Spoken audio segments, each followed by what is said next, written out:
Hello and welcome to episode 225 of the Talking Wednesday podcast. We've brought him back from the abyss. Back for, like the Undertaker in WWE. Yes. It's Dex and Worko here for you today. I thought you had passed. There was a... I've messaged you many times and you've been away. I thought... What's the crap? But you're no, we're mortal enemies. Don't you know that, Dex? We're apparently I'm mortal enemies with you and Jake now, according to a lot of people in Jake's DMs. From what he's told me, because it's fine. Why is that? I don't know. I don't just because I've not been on in a while. Apparently, I'm now mortal enemies with the pair of you. And that's according to what Jake's told me about what's been in his DMs from loads of random people. And yeah, I had a couple that saw you that saw you pop up on another podcast and were like, "Oh, just in the comments." I've just watched them all the time, just out of pure like I don't know. I was like, I don't care. I like them lot. Yeah, but also it was a case of like, I did say to one of them, I said, well, yeah, to be fair, I don't know him anymore. I've not been able to get hold of him for like a month. But yeah, I basically just, I realized kind of, you know, when you are on the internet a bit too much, and so you kind of lose a bit of your sense of self and lose a bit of your worldview gets very warped and very, I don't know. I needed. You're so Gen Z. Like. Z, whatever. Yeah. You are literally the live, laugh, love era. You are, aren't you? Actually, I despise that you just called me a live, laugh, love era. Oh my God. I'm only like 5 years older than you, Jack, but like you've grown up more on the internet and it shows. You are a live, laugh, love era, I'm afraid. Yeah. Unfortunately so, but But yeah, I've literally just been, because there's Twitch that's burning because they're just running it in a very negative way. They don't push it. Effectively, what I felt, right, sorry, massive tangent, but this is just to explain where the hell I've been. So Twitch, the platform, the streaming platform, they don't really push you anymore unless you're no-lifing it. So like you've got to be live for about 7 hours every single day without fail. Otherwise, the algorithm doesn't push you anymore and you can't grow, and it's just a hellscape at the moment. They've also doubled the subscription prices, so people don't want to really subscribe anymore unless you're already big and whatever. So that's all. It's just a bit of a poo show. I told you from day one that Twitch was a platform that is very hard to grow on. Yeah. So all of that's going a bit iffy. So I've had to do a bit of a rethink of if I even want to carry on with all of that. And then there's all of the voice acting related stuff that's going like, we're just going to use AI voices now because we don't want to pay people. So there's a lot of push of like, just make your own stuff and put your own stuff out there, because other people don't want to. The indie scene though is blooming, but the problem is it's either you've got to work for free or you've got to work for pennies rather than. Do you know what I mean? I mean, you'll know what I mean because you've got connections in all of the entertainment world and whatever. But it's just all of this big poo cocktail. I've just had to like rethink what I want to do with everything. So I'm very busy on making my own things, and eventually which is absolutely fair. You've got to like the one thing I will tell you. I'll give you some old man advice. Yes. Pick something and stick to it, Jack. Yeah. Yeah. Like I've always said, I'm sort of like a jack of all trades and and the typical master of none. But I had to focus some things to make a career out of something. Pick something, devote all your energy to it. Don't get like discouraged when it doesn't work in the beginning. Yeah. Stick at it for 6 months to a year. Doesn't work, then you move on to something else. But be consistent. Consistency is where it comes from when you're doing stuff. And obviously in the past you've kind of, I think you've scattergun scattergun too many things at the same time. Yeah, basically. Yeah. So that would be my old man advice that would also pass to anybody else who's trying to find, because creative brains work like that. I have loads of ideas, right? And they all come at the same time, and you can't funnel it down to focus on one thing at a time, and then it's like, I hate it. Yeah, and then you realize that you're not doing anything. Yes. Of consequence, and you get in your own head about it. So it's more of a that would be my advice to you, Jack. But it is good to have you back. The reason Jack is actually back is, unfortunately, Jake won't be here for a couple of weeks because he's had to put his lovely dog Rocky down, and it was very, very sad. He's had that dog for years, hasn't he? Yeah. Big. Bless him. He was very intimidating, but then as soon as you went up to him, he's soft as a brush. Yeah. Lovely dog.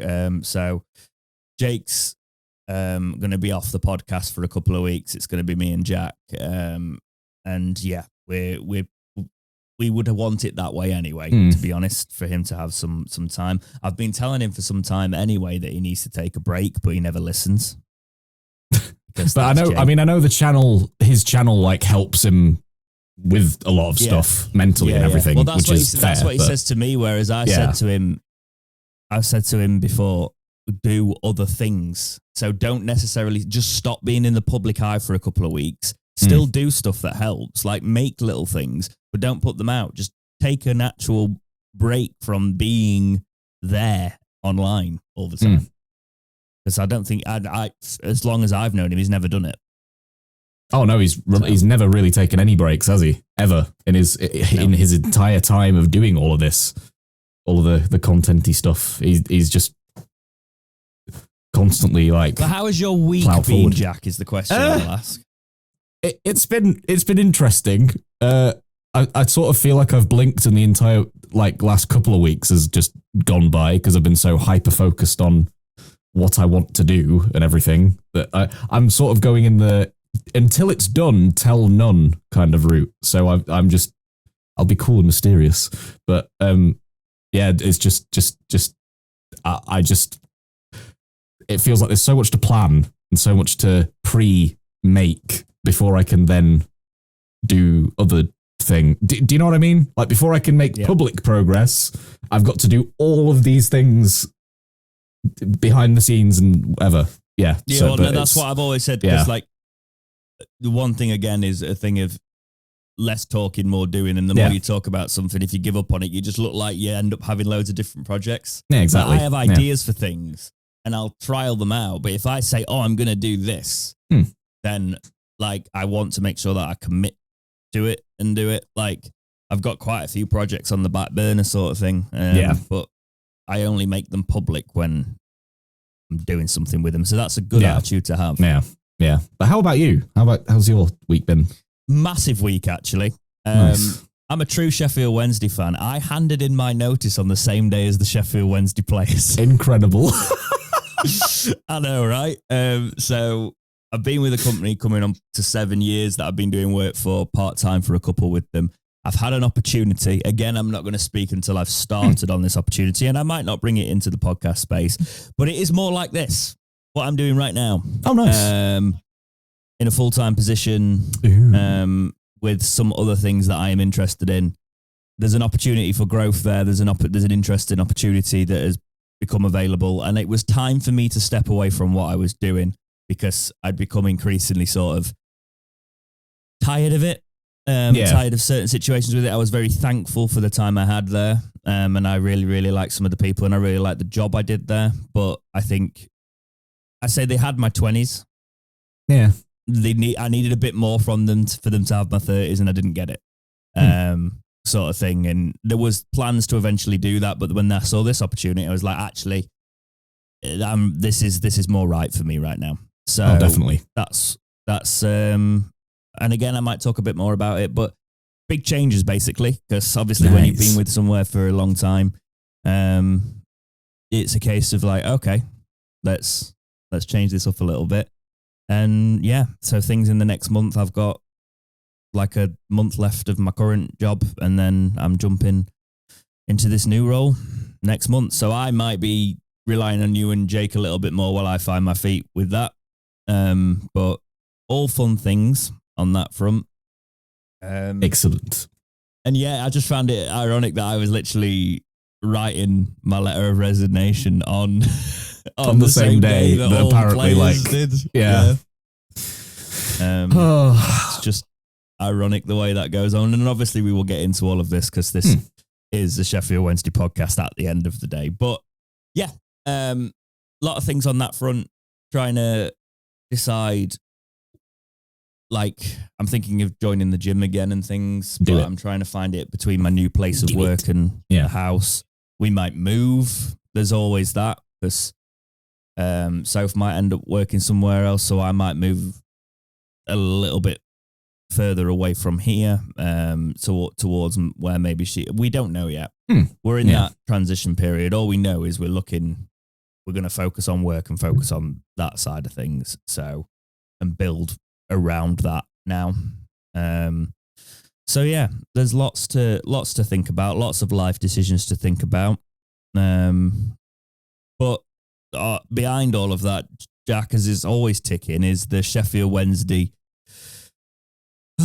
time bomb, which it's just it's all consuming, isn't it? Like you just you can't get away from it. You can't stop thinking about it. Just all of with what keeps coming out as well in the press about. Well, I mean, obviously we'll talk about it, but like, it just consumes your every waking thought, really, doesn't it? Because you love it so much, and then you see that all of this total incompetent mismanagement of the whole entire thing, and it overwhelms you, and it's just I've been finding that as well. Like, I literally have stayed awake a couple of nights the last couple of weeks, just thinking of all of the crap, all of the weird, like, mishandling of everything, and it's mad. Well, we're in real trouble, Jack, and we're probably gonna be here a little while this morning. So let's go into it. So we'll go into the news.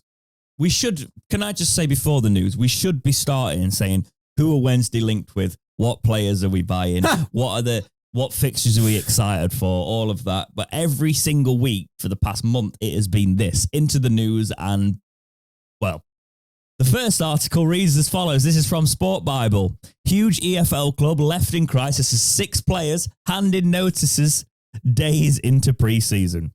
Championship club Sheffield Wednesday have been plunged into further crisis as 6 players have now handed their notice in, a new report has claimed.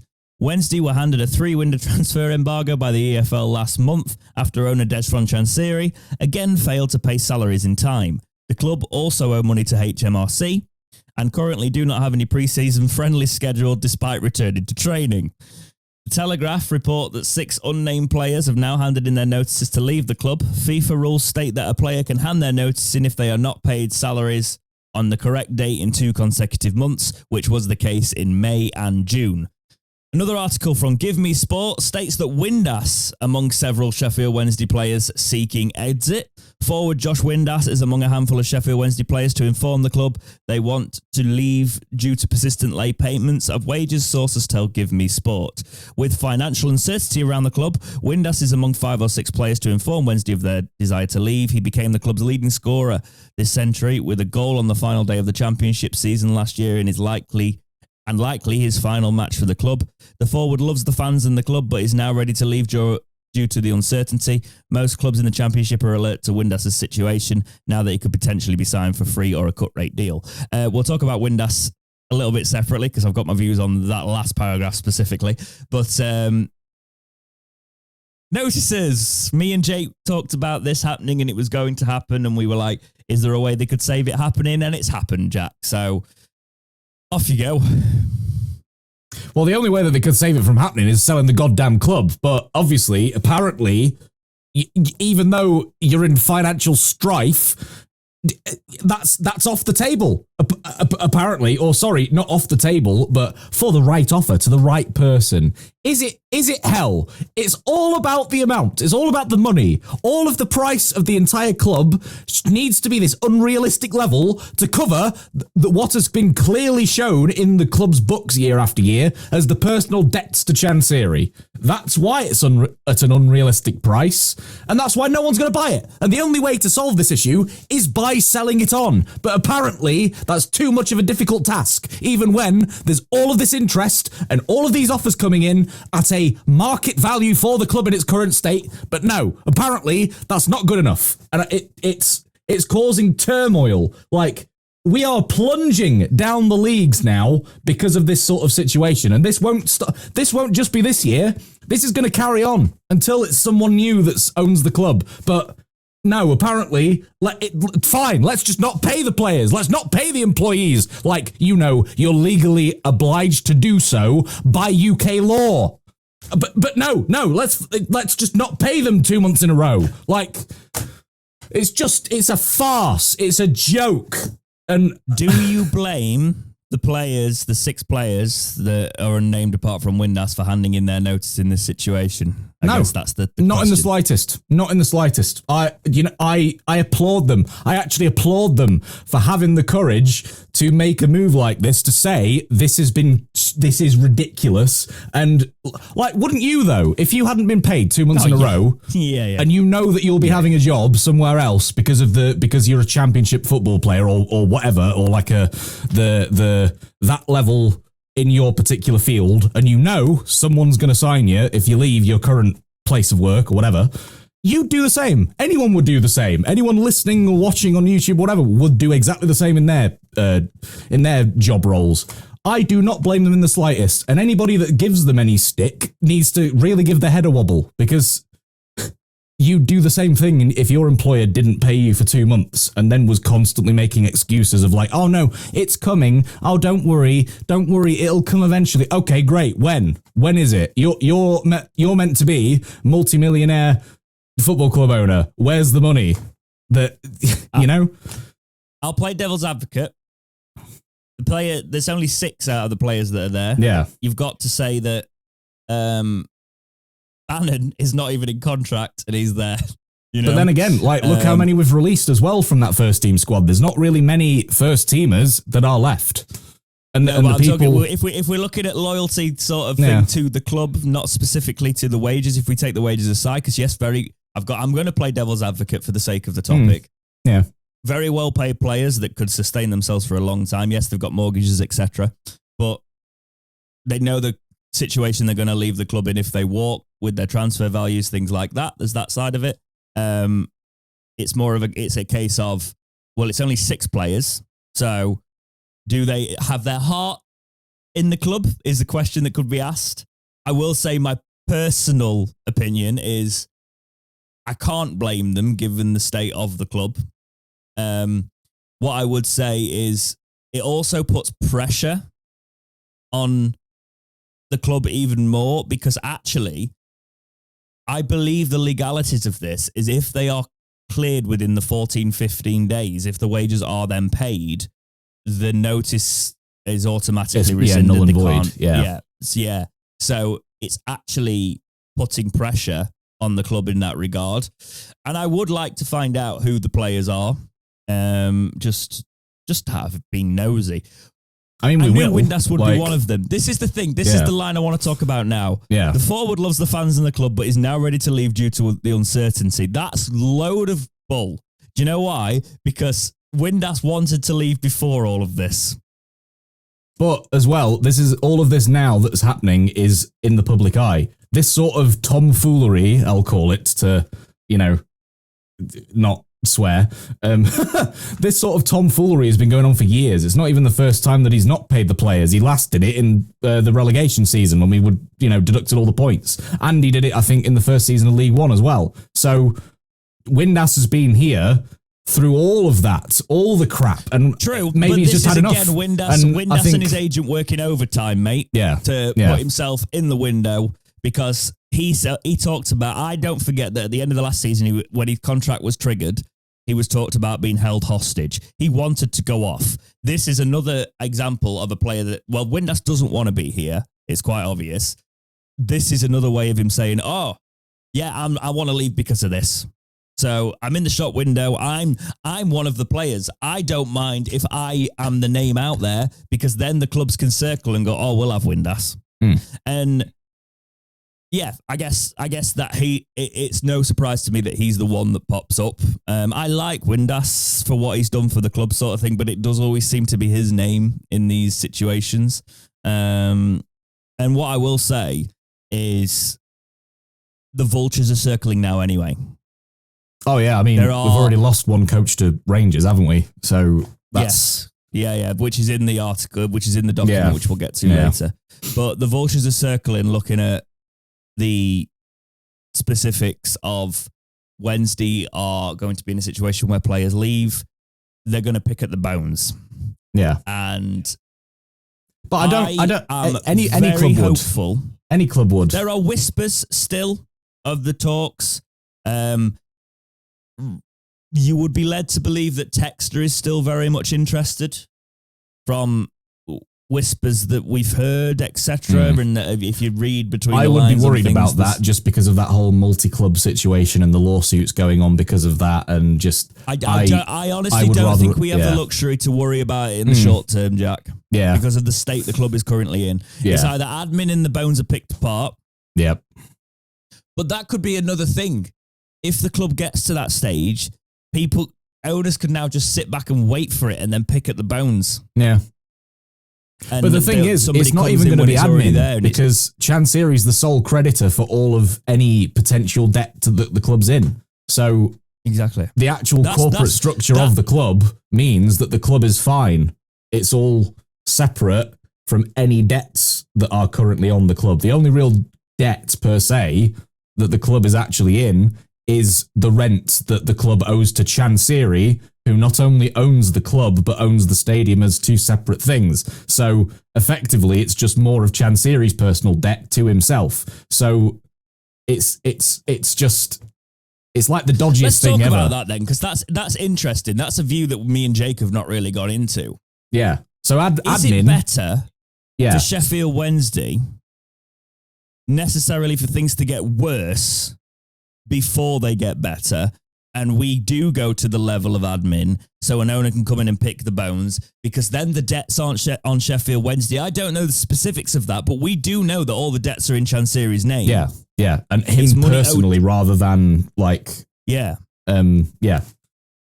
So is that a case of owners potentially sit back and go, we'll wait until it goes into admin, we'll sweep in, and then the club aren't in this debt, it's Chansiri that's in this debt, which would argue the point, Jack.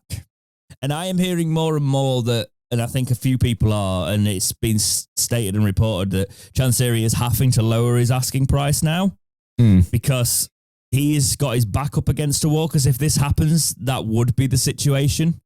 But he is also probably going to be financially ruined by it either way. So it's how much of a loss he's going to have to take at the minute. But do you think it would be better for the club potentially for us to get to that, or would the situation with the stadium, etc., make it messier if it got to that?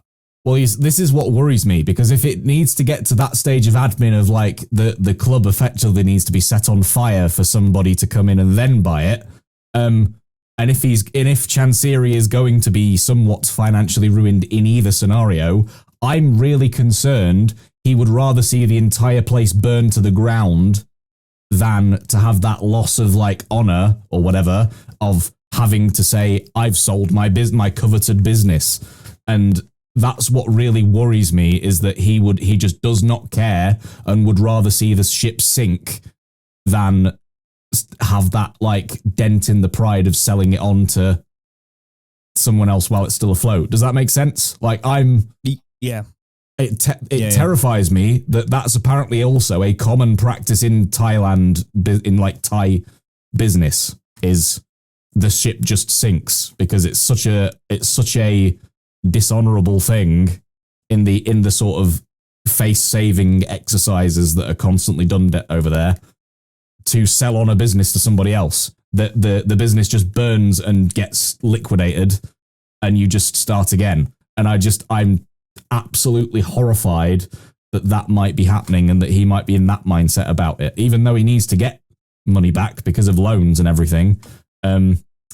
I'm terrified that that's effectively the route he wants to go down if somebody doesn't match this unrealistic asking price and he has to go for the massively lowered price. Do you know what I mean? If he has any love for the club, he needs to take the massive loss, get out of there, and you know what? Reasonably, put in a clause that, okay, I want a kick of the Prem money if you ever get there. That's what I get. Yeah.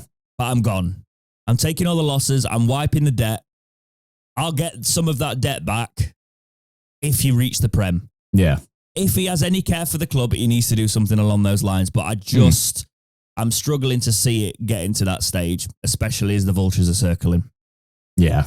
I feel like we're going to have our bones picked. I literally feel like at the end of this, when it does get to the new ownership, we will just be a skeleton, a figurative skeleton. And honestly, I almost feel like that's a little bit what's needed. I feel like there's too much rot on the Sheffield Wednesday body from the Chansiri time that needs to go anyway. So we're gonna.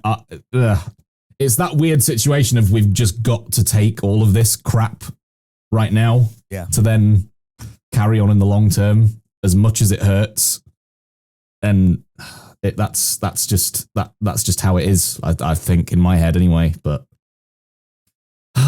Jack, this next story, my friend, but it's just it is heartbreaking, and I'm just numb to it now. I'm actually numb to it. Like I'm trying. I don't think my club will go away, but there's always that thought in the back of your head how bad it could get. And yeah, it's weird going from we need to get back to the Premier League at some point because we need to make sure that we're not out of the race for the top of English football and we're gone forever, whatever. And now it's like I just want to make sure there's a club. And now basically it's going to be archaeologists digging up the remains in 1,000 years of oh my God, Sheffield Wednesday. This used to be like the height of English footballing power, and now look at it. It's just a bunch of bones in a desert. There with a brush, and they start unearthing. Yeah, they start unearthing a big P, and then an R, and then an E, and then an S, and then a T, and then an O, and they're like, this must be some sort of sacred branding. Yes. And it's just the Presto stand. The pyramids of Presto rather than Giza. Yeah. Oh. This could have easily been top story this week. The Star report bad to worse as Sheffield Wednesday are hit with triple embargo after another breach. Sheffield Wednesday financial situation worsened once again today as a further breach of the English Football League's regulations was confirmed. The Owls have been under embargo for a few weeks now due to the fact they have not paid players for the month of May. Some of the players were paid in full, but a similar situation arose this month as many went unpaid, with several of them now handing in their 15-day notice. The first discrepancy saw them breach Regulation 54.1, non-payment to players, and saw both the club and owner Chansiri charged by the EFL and given 2 weeks to respond. Next up, with chaos ensuing across the club in many areas, it was revealed that they had a further embargo listed in relation to HMRC reporting for not paying amounts owed to them. Now, confirming a report in the Telegraph last night, a triple embargo has been revealed on the embargo's reporting service page, with the latest in regard to money owed to other clubs. Regulation 52.2.3, non-payment of transfer fees. In terms of the here and now, it doesn't change much in terms of what Wednesday can and cannot do, because they were already under embargo, so already restricted in terms of fees and wages. But what it does mean is that they have to settle up with the players, HMRC and the O clubs before it is lifted, which is likely to see it remain in place for even longer. Like last time, the latest breach is also to be taken into account in conjunction with the previous one, as the EFL take action against the club. How many points do you think we're going to be deducted, Jack? I mean, it's just... Well, you have to see it in this way as well. Sometimes when an owner is selling a club and it's not particularly going very well towards the end of their tenure, this is what they do. They just don't put money in the slightest. even if you do or don't have any left. What's mental about this? So it's just one of those non-payment transfer fees. Oh, it's Akinfenwa from like 3 years ago, which who is now out of contract. It was like 50 grand, and he's out of contract. And I bet you he's gone, oh, well, he's out of contract anyway. Do I even need to pay it? Like, yes, you do. Why didn't you pay it 3 years ago when it was such a measly amount as well compared to most footballing transfers? You'd think, like, he'd be able to pay it like that. But no, not apparently seen specifically. You see, I think there's some confusion about this. I don't know if it was a 50 grand total sum or it was more of a case of it was an installment of 50 grand every year. So I reckon it's more likely that the payment was just missed the last one.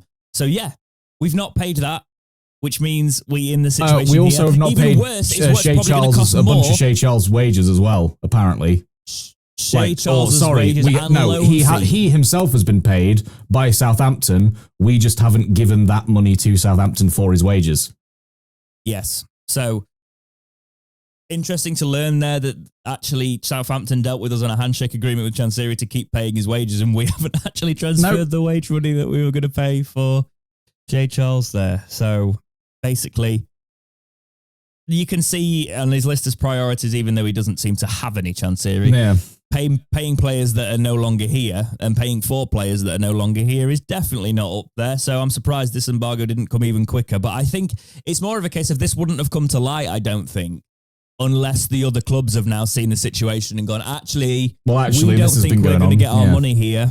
So this is what's going to happen. And there's going to be something. The EFL are going to punish us. The EFL...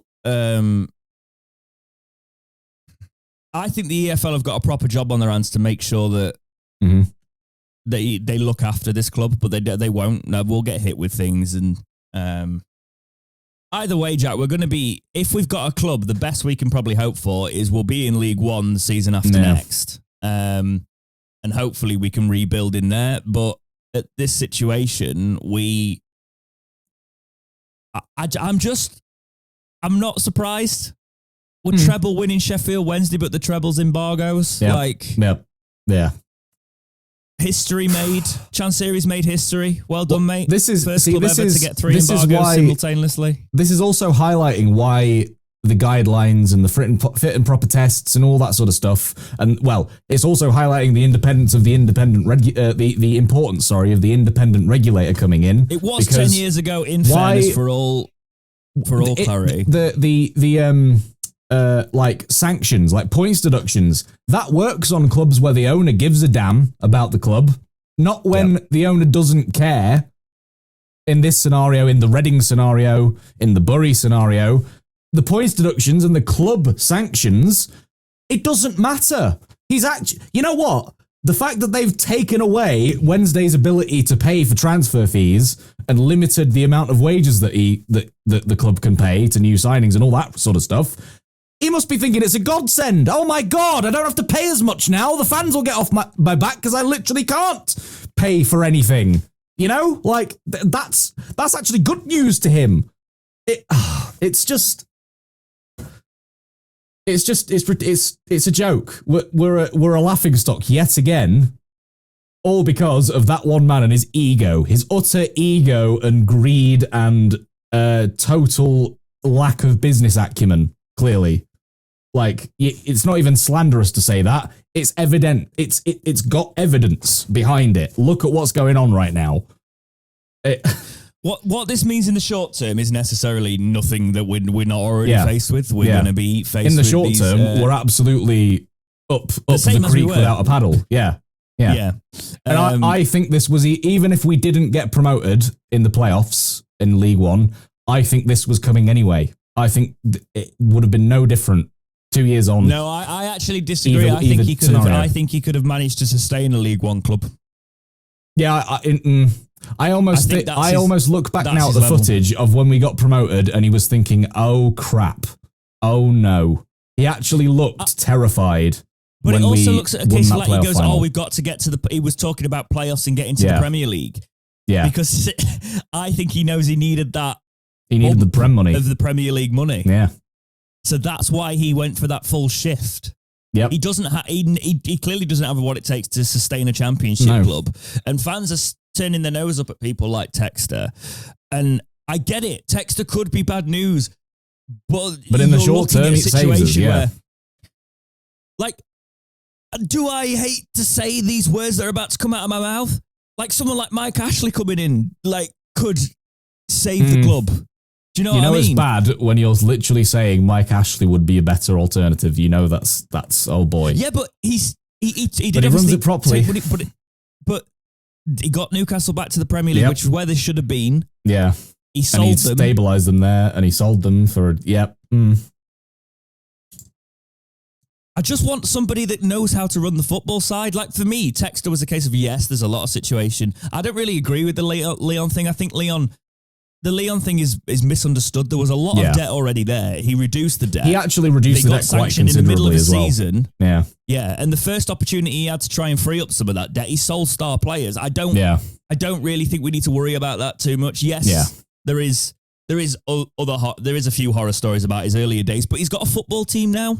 He's got a football management team that could come in and do it. We want somebody that's got the knowledge of football, right? And Chansiri hasn't got any respect left for the club. He's got no respect for the fans. He's got no respect for the history. He just needs his to toy. It's his toy, and everyone doesn't like how he's played with it. So now he just wants to throw it in the bin. Not you can't have it. This is my toy. If you want to pay for it, then pay for it. That's literally the attitude. By the way, if another owner does anything similar to this. Yeah. But Chansiri got a lot of leeway with fans. Yeah. He got a lot of you know what? Fair enough. He's put money into the club. He's trying. Things haven't worked out exactly, but he's doing the right things. He's paying wages. He's doing that. He's keeping the club afloat. And that was good enough. And hot take, people were only praising him and giving him all of that leeway for putting all the money into the club that he did because Mandarich wasn't doing that before him. Because Mandarich was running it on bare bones, scraping by. Yes, we're existing. Yes, we're keeping the lights on. I'm not putting. Do you remember that he wouldn't? That the floodlights were not getting turned on until kickoff. So they were doing pre-match training in the dark. And, stuff like that. You've got to respect. Not to slander Mandarich, by the way, but I'm just saying, that's then led to. He kept the club afloat. Yeah. No, he did. Yeah. And the thing is, Chansiri's not doing that now. He's made promises to fans that, yes, I'm putting all this money in to sustain the club, but I'm going to keep doing that. You don't. Yeah. I promise that I will do this. And he's broke those promises. Yep. So there's no way back. And now this embargo, honestly, I'm not even emotional to it. I'm just like, oh, another one. Well, probably by the time the podcast published, there'll probably be another one, Jack. I'm tired of it. He needs to sell. There's loads of rumours about he's actually might have accepted an offer, all of this sort of thing. There's you're hearing things along the back of things. Yeah, but we also know what Chansiri's like. Rumour or not, he'll have agreed something with a prospective buyer, and then at the very last minute, when it comes to actually saying, right, okay, deal done, he goes, actually, I want 10 million more in add-ons. Actually, I want this for the club. Actually, I want to move the goalpost yet again. Because that's what he's always done in every single deal he's ever done with the club. Players, sponsors, everything. That's I don't know. Could that have been why nothing's happened until this point with takeovers? Who knows? But we won't trust that something has actually concretely happened until it officially gets announced. So that's why I don't even want to hold my breath in anticipation for anything until it actually gets confirmed. Do you know what I mean? Because I do. The hope of something happening will kill you. Well, Jack, treble embargo winning Wednesday. You'll never sing that. Amazing. And hopefully your club never has to sing that. Well, I know that Birmingham won't, because I've just seen this morning, on time of recording the podcast, that they've signed Bright Asai Samuel as well as Damari Gray. And for all of you FIFA players, they are respectively rated 76 and 77 on FIFA. So, God, I haven't been able to do that yet this season either. Yeah. That's how much he's ruined things for me. The polarizing situations And allegedly from reading in the press and everything, they've got some of the top, like if they were in the Prem, they would be amongst the top 3 in terms of the facilities they've now got, training wise and academy wise, which is just insane. It's baffling, isn't it? That you've got those two very, very polarized scenarios in the same league next season. Moving on. This is from Yorkshire Live, which we haven't quoted in a while, Yorkshire Live. So this reads, Danny Rohl says goodbye to Sheffield Wednesday Sheffield Wednesday players as Leicester City talks loom. Danny Rohl has reportedly informed senior players at Sheffield Wednesday of his impending departure, paving the way for a potential move to Leicester City. Rumours circulated last week that Rohl was in discussions with Wednesday's management about his exit, having expressed his wish to leave earlier in the summer. The Mail reports that these talks have culminated in Rohl's confirmed exit, with the 36-year-old coach informing key players at Wednesday about his imminent departure. Rohl was notably absent when Wednesday returned to pre-season training last week amidst the chaotic situation with unpaid wages and no scheduled summer friendlies. Leicester City could seize the opportunity, with Rohl being considered as a potential successor to Ruud van Nistelrooy at the King Power Stadium, reports Leicester Live. Even if Rohl departs from Wednesday, there may be still a compensation fee involved, with recent suggestions indicating that the required amount is around 1 million. That's really interesting because I said last week that I reckon we'll end up with 1 million for him if he goes somewhere. So this actually reads as, it's been agreed. So I said last week, didn't I, that, well, I don't know if you even watch the podcast anymore, you part-timer, but I said that I think that it might be a case of if he just lets him go and flirt with clubs like he has been doing, and if he gets an agreement somewhere, there's just £1 million on the back end for him. Yeah. I reckon that will have been the agreement, and that sounds like what's rumoured to have happened now.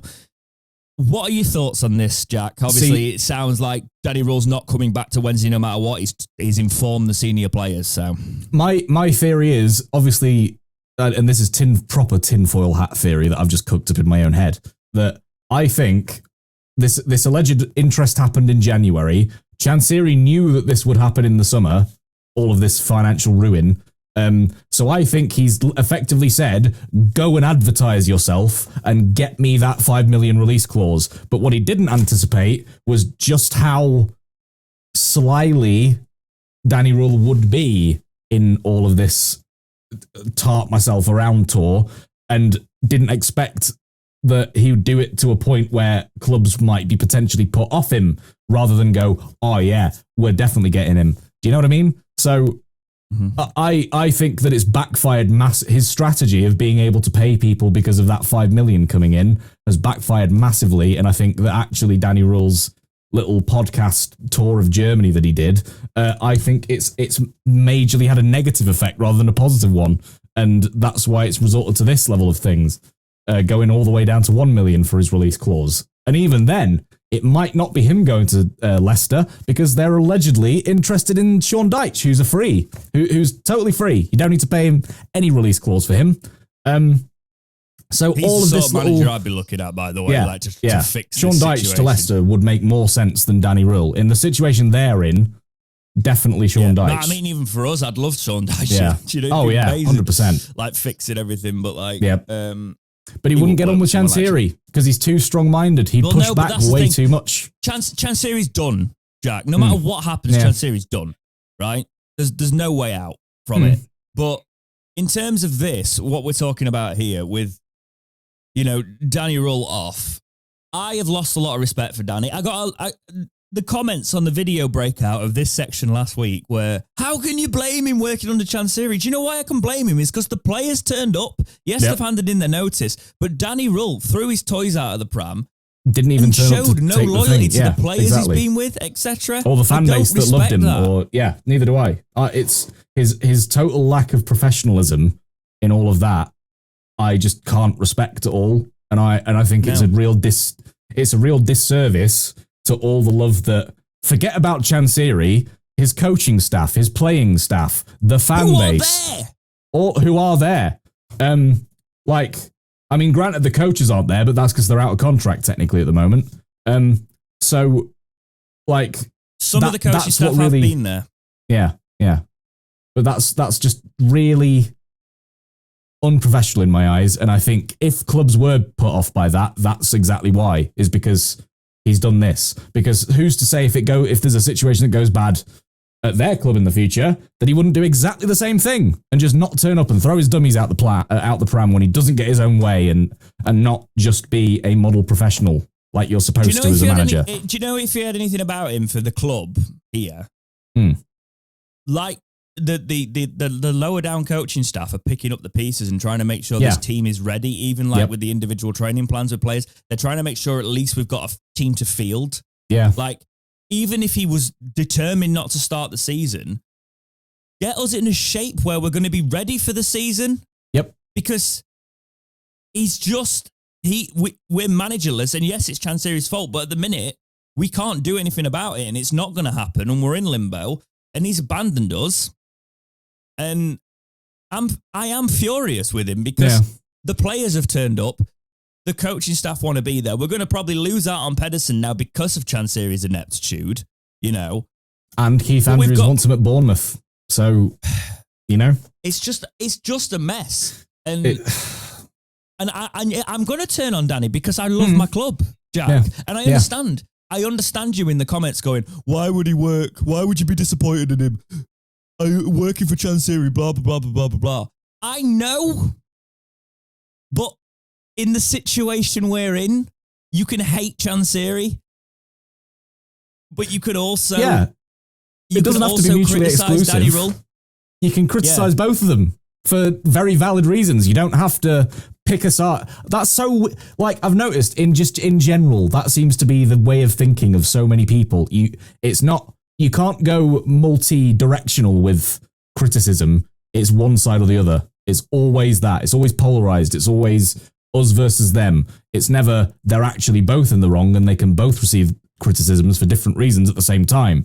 Like, I just don't understand that way of thinking. Yes, you would hand your notice in, but at your job, right, in your, say, 9-to-5 office job, whatever, or your building site job or whatever, even if you've handed your notice in, you still turn up and do the work until you're at the end of your notice, you know? Like, you don't just pack up tools and football works and never work again. And football contracts are completely different.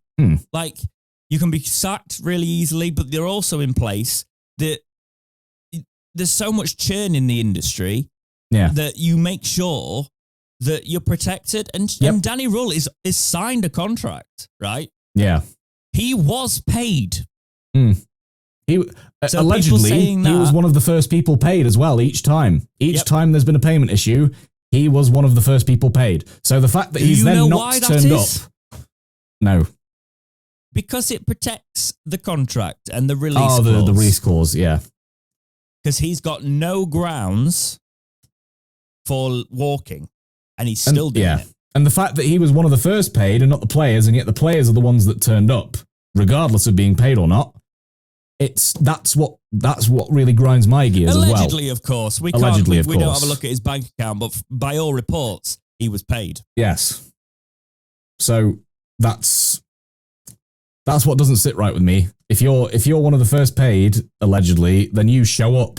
It doesn't matter if you want to go, you still show up because you're in that job. That is your job. And after 2 seasons, what does that make you anyway? Like, you're not a proven manager. You've been in one job for 2 seasons, season and a half. You've been in one job for a season and a half. What proof of anything does that give you? Great, you survived relegation. His stock was so much higher and then in you January. finished mid-table. Like, great, wonderful, but you're not gonna just walk into another job after just that. If anything, you should to give yourself more of a stock. You should have stuck this out. You should have stuck this out and worked with what you've got and delivered the best possible result from what you have. That's what you should have done, and then your stock would have been even higher, and then you might have walked into a bit of a better job after that, you know? But clearly he wants out, and I just really don't like the method that he's taken, regardless of what a show the ownership is. Like, you still don't walk out when you're contracted. And he also willingly signed that 3-year deal, potentially maybe even knowing that this was coming down the road. So, you know, what does that say about anything?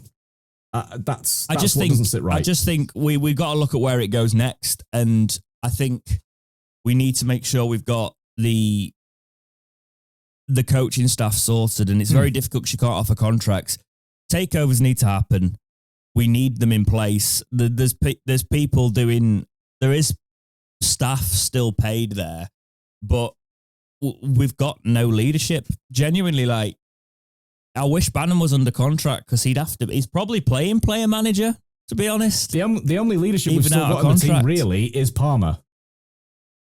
Yeah, that's the only leadership figure that's still in contract, really. Even though it's Windass, yes, but he's not really showing a lot of leadership qualities by handing his notice in.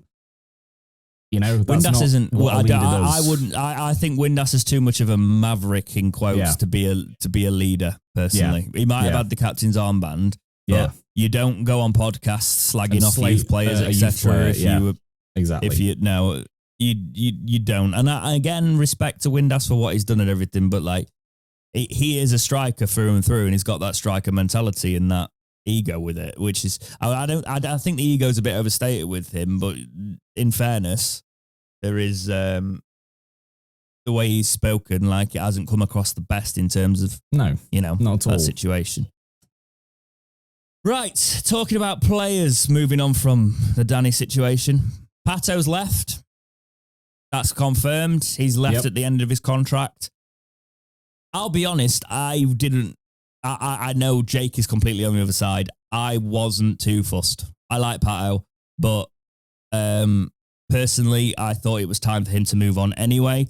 In this situation, he would have been a good utility player to have. So it's a bit annoying, actually, when I'll be honest, again, he's one that's talked about, I want a contract, blah, blah, blah, blah. He's seen what's going off and he's walked.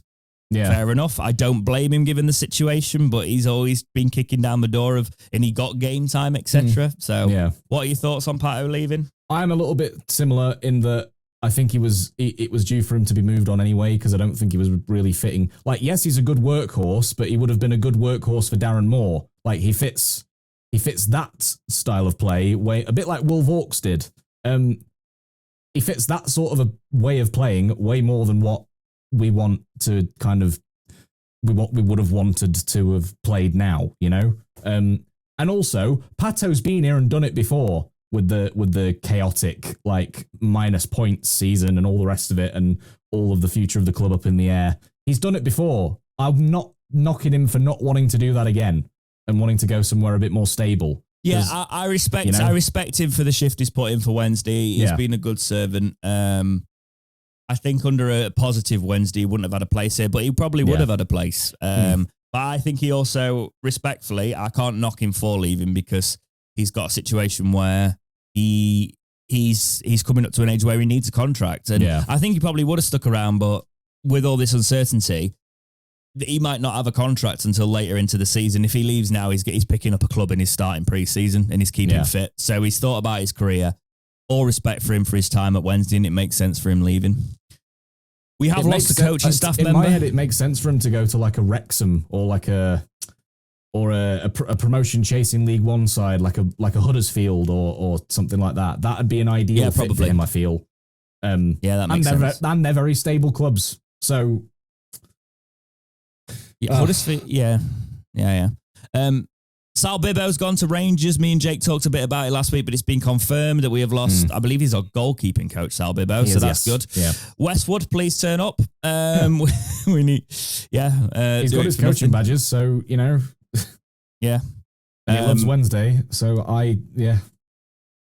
So another knock there. We've lost a coaching staff member.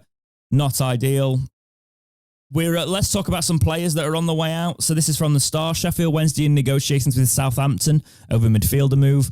Sheffield Wednesday are currently in talks with Southampton regarding the departure of midfielder Sattorra Kakai. The Star reported earlier this week that the Saints were leading the race for Sattorra's signature after he opted against signing a professional contract at Middlewood Road. And now things appear to have progressed further as they try to get the 18-year-old on board for next season. Wednesday are due compensation should he move on, and then that can either be agreed between the two clubs or go to tribunal. The former is usually preferred by both parties, and it's understood that conversations are taking place as we speak. This has got written all over it. You can have him just write off Shay Charles's wage. Yeah. Or you can have him for the same amount as we owe you for Shay Charles's wage, plus a little bit more maybe, or, you know, something like that. But even if it depends on how much Shay Charles is on, because if Shay Charles is on like... if it does go to a tribunal, normally the fee ends up being like 300 grand or 150 grand or something like that. So...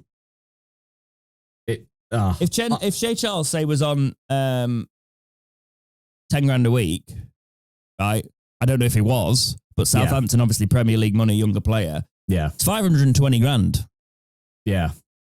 So it's a case of, were we paying all of his wages, etc.? And it's around the 300k from tribunal, anywhere from 300 to 500. It all depends, you know, it can be lower sometimes. Yeah. I think a good negotiation there is just write off the player wages, which it shouldn't be. It shouldn't be. Should have already been done, but I could see it there. So another midfielder refusing to sign a professional contract there. Not ideal. The medical for younger Cadamartri, Caelan Cole Cadamartri, has been passed by Man City. It's reported that Wednesday will have a deal worth £1.5 million with £1 million of that up front. So we might have some payment coming in. If that's, with the medical being passed, if that's coming in the next sort of week, we would hope, Jack, is this the save all of the player wages handing in their notice? Does that money go to those players to retain them? What are your thoughts? Well, it's just... It's interesting because the EFL have also said they're stepping in and they're not letting Chansiri directly have these transactions until these issues are sorted. So they're effectively taking the money and going, here you go, players. Here you go, other clubs that are owed it, to make sure that they get it. Because they only do that in certain situations, like they did it with Reading as well, where they don't think that the owner is going to use that money to fulfill those obligations of paying people.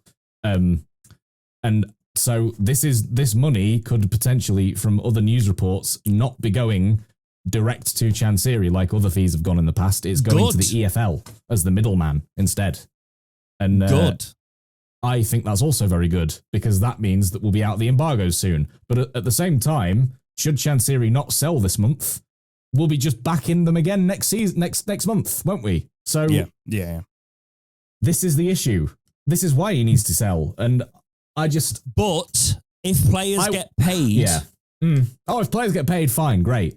I'm only annoyed about this entire scenario of selling the younger Cadamartri because of the fact that it won't be done to benefit the longer term future of the club. That was my issue. It's just being done to cover his arse. To cover Chansiri's arse. That's all that is being achieved from this, is fulfilling his obligation that he normally has in that job as owner anyway. That's what it's being done for. It's not being done so that they can buy a new friggin', I don't know, upgrade to a training facility, or they can pay for like a percentage of the work to be done on the North Stand or something like that. It's not being done for any of that. No.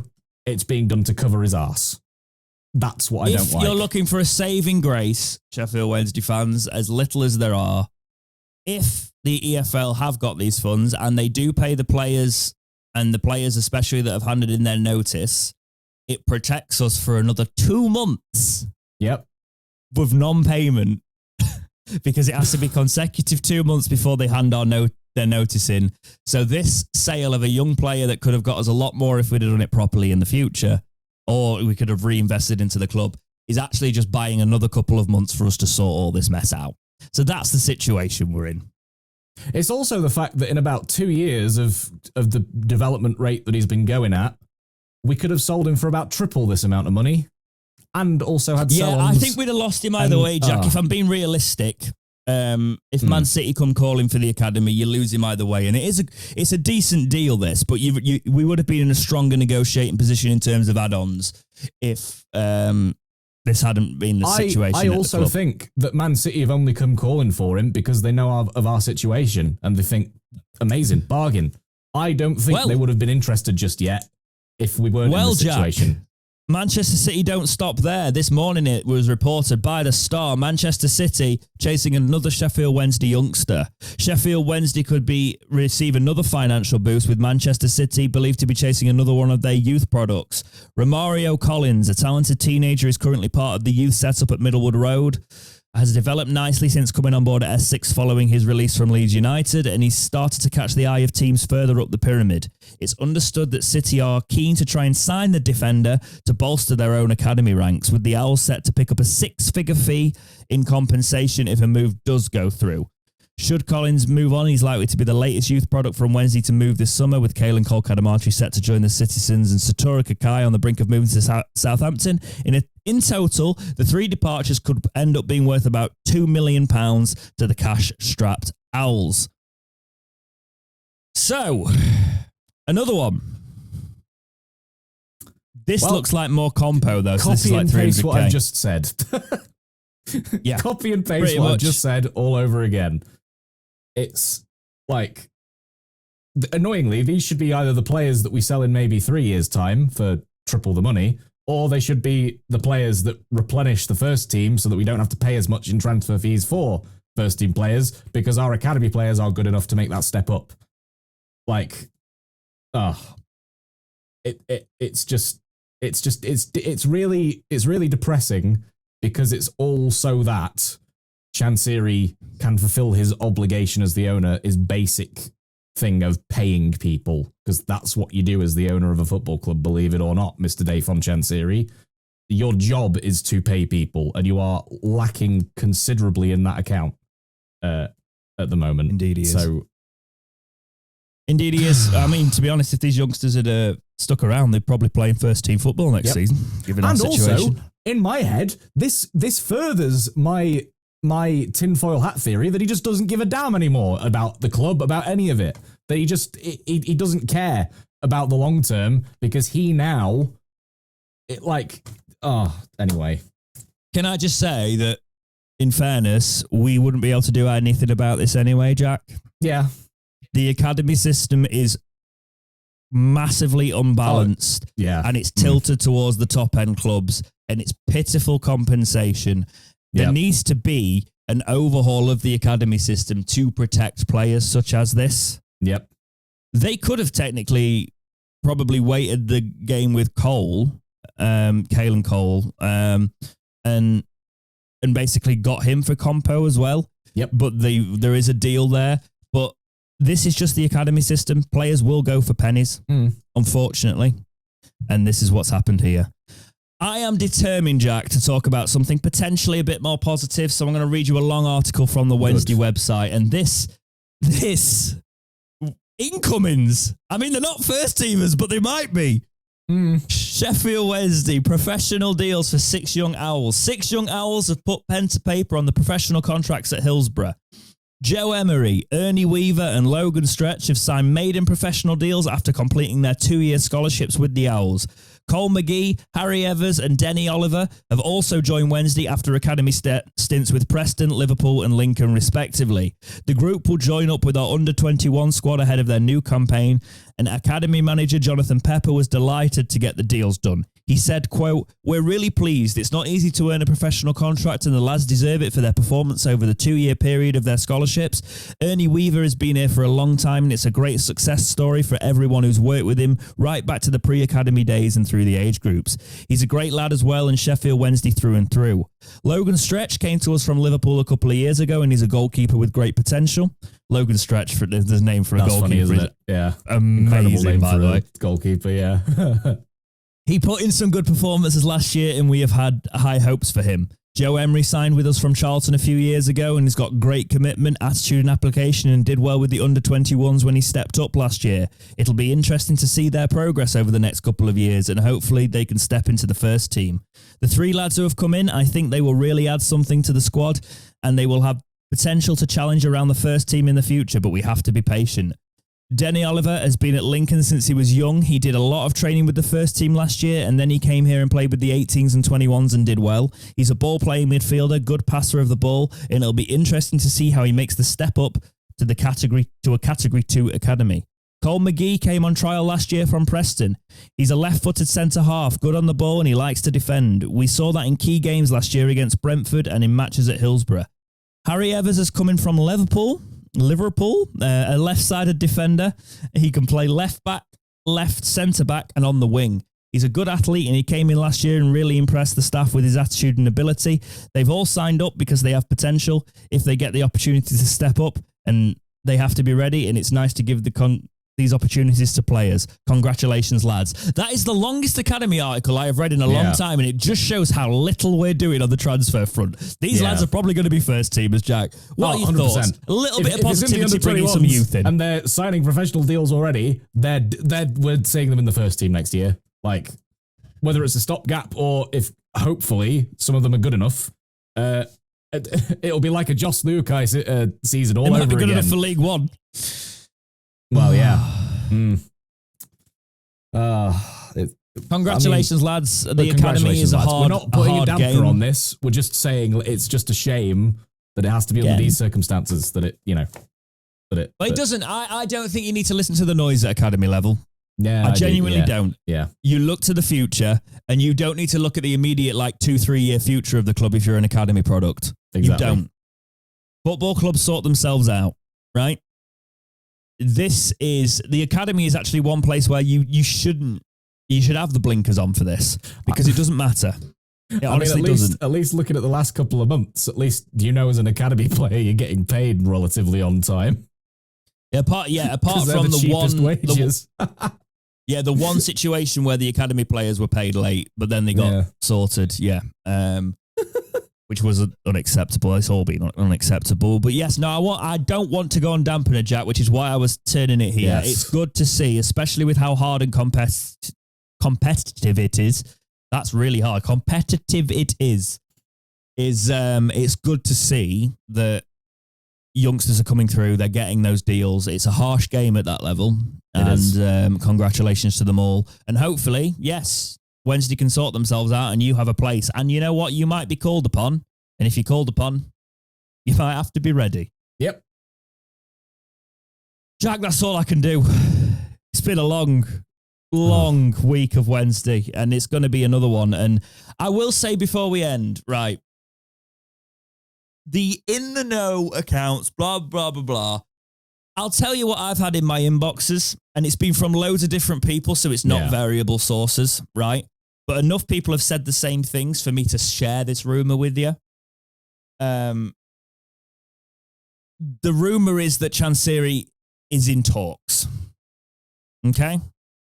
Whether you believe that, whether I believe that is left to the imagination. But rather than, I jokingly put cryptic tweet on Twitter last night because a few people have messaged me, but I don't know the validity of those people enough. A lot of fans might just try and get on a podcast. They might do all of that. I'm just saying it. If any of those people are telling the truth, the fact I heard multiple things could just be a massive wind up and loads of Chinese whispers. It would be great if it would make sense that he's in American talks. Whispers. There were some people with more specifics, but there's no point going into that because we could be here all day. Exactly. Yeah. Genuinely, and that's not me being in the know because I don't know if I buy into the validity of it. But I'm just saying, as far as has been said to us, he's talking to people. He's in talks to sell the club. So hopefully, if any of that is true, Jack, the time we do this podcast next week, we know. Yeah. And that's the one little crumb at the end of this podcast that we might have. A lot of people do all of that stuff on Twitter for the clout and for the likes and for the engagement anyway. So, you're going to get a lot of people that just thrive off of that and thrive off the fact that, oh my God, they've started a trend. They've started talking about something. So you've just got to take every single thing with these in the know accounts with a pinch of salt until anything's official said. It's great to speculate, but we haven't seen anything of substance yet, you know? And a lot of the time, these in the know accounts have said certain things, and about 75% of the time, the vast majority of them have been proven wrong or nothing has come of anything. that they've said. So we've had a lot more people come to us with really bad information. Yes. And it's because of these in the know accounts. Yep. So I thought I'd share what has been said, the latest thing by a lot of people in my DMs, but whether I buy it or not, I don't know anymore. It's not the same because everyone's trying to act like they're in the know. And that's not me slating anyone. There's one account that keeps appearing every single summer or transfer window. And I'm convinced that it used to be that S6 transfers guy. Do you remember him? Do you remember that S6 transfers guy? I try to forget. But there's one that does it now, and I'm convinced it's him or them or her. No, he's a student, I think. Well, and he just talks out of his backside, so it's funny. But a clock is right twice a day. But anyway, I could be an in the know account by just making educated guesses. Yeah. I do the same thing. It's really, I got mentioned on Owl's Talk a few weeks ago because I just put out a common sense tweet. And people latched onto it on Owl's Talk. And I just thought it was hilarious. But it was a common sense tweet. I'm going to end it here with your common sense tweet talk. Have you got anything to add before we wrap up this episode of the Talking Wednesday podcast, Jack? Just keep somehow mentally clinging on. And also, if you want to boycott the club as well as with the merchandise stuff, go ahead. If other people still want to buy a shirt, the trust have called for a boycott. So and if you want to take a step further, go and support Stocksbridge Park Steels, Hallam FC, Sheffield FC. Go and watch them rather than showing any support for Chansiri still being in the club. If you want to go and support a football club and still get the football in, go and watch one of those clubs, because honestly, the experience is so much more worthwhile, and it's just the whole day is just wholesome when you go and do something like that. It's not cold and corporate. Or if you like Jack, you could go and support your local and go to Derby. Yeah. But anyway, let's wrap up this week's episode. Jesus Christ. Anyway, sorry, you almost set me off on one there. Oh boy. But yes, thank you everyone for Take care, guys, and we will see you in the next episode of Talking Wednesday. See you later.